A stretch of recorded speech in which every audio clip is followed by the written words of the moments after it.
Hey everyone, really sorry about not uploading for the past few weeks. I've had a bunch of schedule issues and I was too busy to make any videos.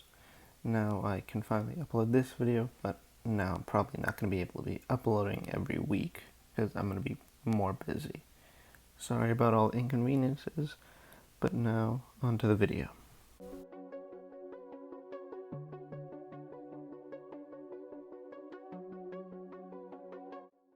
Oh boy. Alright, let's start. Objectivity. I'm sure you've heard the term and how it relates to film at least a bit if you decide to watch this. I did cover it a slight bit in my video on comic book movies being cinema, but something made me want to completely go over the topic. What made me want to do this, you may ask? Well, let me tell you. It starts with a YouTube podcast, Every Frame of Pause, run by Mahler and his pals. This video isn't going to be dissing them, at least not intensely, I hope. So please don't hate me for this. The story starts because someone close to me is a big fan of their podcast. And by big fan, I mean they literally worship the opinion of them and don't stray at all from what they say. I had a chance to discuss their views on film and learned a lot of the ideas of objectivity in film. From what I heard about Mahler and his podcast, they believe objectivity in film is plot logic, and that a film can be objectively bad if it suffers from a lot of minor issues relating to plot logic. This person I know also said that they believe that emotion in story cannot impact someone if there isn't logic in a plot, and basically that logic dominates all. I don't know if that last part is what the folks on the Every Frame of Pause podcast believe, so let's just say that their opinion of objectivity is plot following logical rules. Now, while I don't really agree with what they say, I don't really mind if that's how someone wants to watch a film. It's their opinion, so whatever. Now, what spawned my need to make this video stems from one claim, that Mahler's podcast analyzes films objectively. That last word, the bane of my existence, objectivity in film. I wouldn't have said a thing on this topic if it weren't for that one dumb word. Because let me tell you, objectivity in film isn't real. I never understood why this topic needed to be debated so much. I always see people online defending the idea that films can be analyzed objectively, even though the whole basis of analyzing art is based on opinion, on someone's subjective opinion. Some people may like certain elements used in a film, while others may hate that same element. There's no shame in disliking or liking something for any reason, because it's your opinion. But I bet if anybody actually watches this video that people will say, but what about plot holes and logical inconsistencies? Well, let me say one more time that I have no quarrel with people that think plot holes define a film. But I do think that a lot of what people call plot holes aren't always plot holes anyway.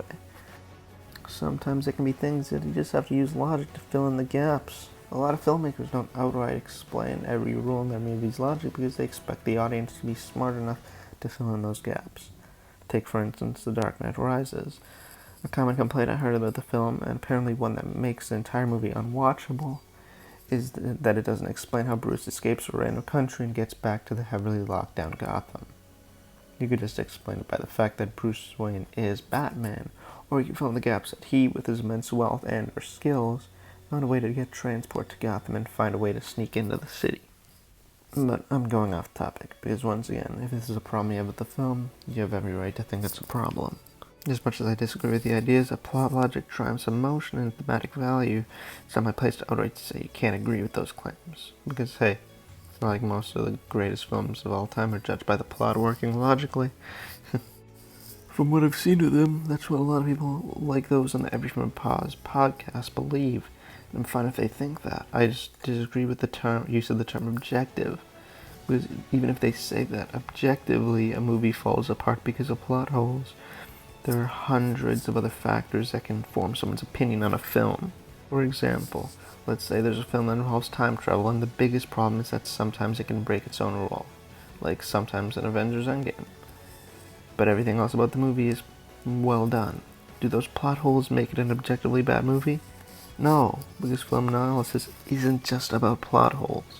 Did great critics like Roger Ebert only analyze plot logic? No, because that's not what films are all about. Do most of the greatest filmmakers focus most on making sure their movies have no plot holes? think you know the answer. For me personally, some plot holes don't matter. If it's something huge that cascades into a lot of big problems, yeah, I'll probably have a few problems with it. But I would much rather a film that has a strong emotional backbone than one that's pretty plain with perfect plot logic. Because that's my opinion, not what I think defines what separates great films from bad. Here's a little metaphor to help you all understand. Comedy, as we all know, is subjective, but there's some things that most jokes have in common. Every joke has structure, and a structured joke usually has a better payoff. Does that mean every joke that is a setup and a punchline is objectively good? No, because you have to think about your own taste, the quality of the joke, and a whole lot of other issues. Just like movies. A film can have no plot holes, and that can make it objectively good. But you also have to consider literally every other aspect of a film that can to form an opinion. I may have got a bit heated while making this, so sorry about that. I don't mean any real offense to anybody who does think plot holes matter that much. I just think the word objective in film has become misused, in a sense. I mean, talented people make great art and people knock them down, calling their work objectively bad, when in all reality, it's just their opinions. I do hope the people that believe in objectivity don't make videos critiquing me, especially not the Every Frame of Pause podcast. I had one 11-hour podcast made about me. But what am I saying? No one's going to see this video anyway. But I really don't like to make videos like this that much. I prefer to make videos on stuff that I love. Just that I get annoyed every time I see the use of objectivity in this age of film criticism. I don't know if many people will acknowledge this video, but if you took the time to watch it, even if you disagree with what I'm saying, just take a second to try and understand what I'm saying. Thank you for watching, everyone.